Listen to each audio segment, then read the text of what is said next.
અમરોલી વિસ્તારમાં ઈંડાની લારી પર આવી બે ઈસમોએ મારામારી કરી હતી અને ઈંડાની લારી ચલાવતા બંને ભાઈઓને માર માર્યો હતો। આ મામલે પોલીસ ફરિયાદ નોંધાઈ છે। સુરતના અમરોલી વિસ્તારમાં આવેલી પંચશીલા સોસાયટી પાસે મયુરભાઈ ટાંક ઈંડાની લારી ચલાવે છે।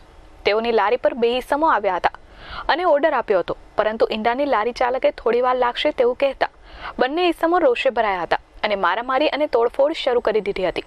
આ ઘટનામાં ઈંડાની લારી ચલાવતો ઈસમ અને તેનો ભાઈ ઈજાગ્રસ્ત થતા તેઓને હોસ્પિટલ ખસેડવામાં આવ્યા હતા અને બાદમાં આ મામલે અમરોલી પોલીસ મથકમાં ફરિયાદ નોંધાઈ છે, જેમાં પોલીસે આ મામલે ગુનો નોંધી તપાસ શરૂ કરી છે। મારું નામ મયુર જયસુખભાઈ ટાંક છે। મારું વ્હાઇટ પ્લેસમાં રહેવાનું છે, છાપરાવાડા વિસ્તારમાં, અમરોલી વિસ્તારમાં, સુરત, ગુજરાતમાં। એ ટાઈમે હું અને મારો ભાઈ 2 વાગે લારી ચાલુ કરેલી। લારી ચાલુ કરીને 7:30નો સમય હતો અને 7:30 કોઈક 2 કસ્ટમર આવ્યા। 2 કસ્ટમરને પોતાને પોલીસવાળા બતાવતા હતા। પહેલાં તો કીધું ભાઈ મારી કોઈ પણ એક આઈટમ બનાવો। આઈટમ બનાવીને ભાઈએ કીધું કે થોડીક વાર લાગશે, 10-15 મિનિટનો સમય લાગશે। તો એ લોકોએ 10-15 મિનિટનો સમય ન જાણતા એણે તરત એમ કીધું કે તારે લારી ચાલુ રાખવી છે કે નહીં, અને તરત ગાળાગાડી કરવા લાગ્યા। અને ગાળાગાડી કરવા લાગ્યા। મેં એને ચૂપ કરવાની કોશિશ કરી।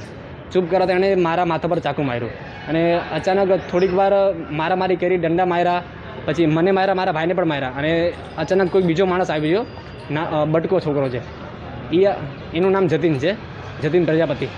તો એ આવીને અચાનક એમ કે આ મારો ભાઈ છે, આ મારો ભાઈ છે। જાણ કે ઓલા 2 જણા હતા ને એ દરબાર અને જાડેજા પોતાને કેવું એવું છે એમ કરીને ડિસ્ટર્બમાં ગણાવતા હતા પોતાને। એમાંથી એક પોલીસવાળો છે અને એક રેગ્યુલર કસ્ટમર છે, એવું જ છે કંઈક। કે અમારે પણ ઓળખાણ કરવી પડશે, પણ અમને જોવા નથી દેતા અને અમને કોઈ જાતની કાંઈ ખબર નથી કે શું હમણાં થઈ રહ્યું છે। શું માંગણી છે? માંગણી એક જ છે કે એ 3 જણ સિવાય એમની સાથે જે લોકો ડિસ્ટર્બવાળાએ એ લોકો સપોર્ટ કર્યું છે, એ લોકોને ગુનેગારોને ભાગવા દેવામાં ગાડી રિક્ષા કરી આપી છે, એ બધાની નોકરી જવી જોઈએ।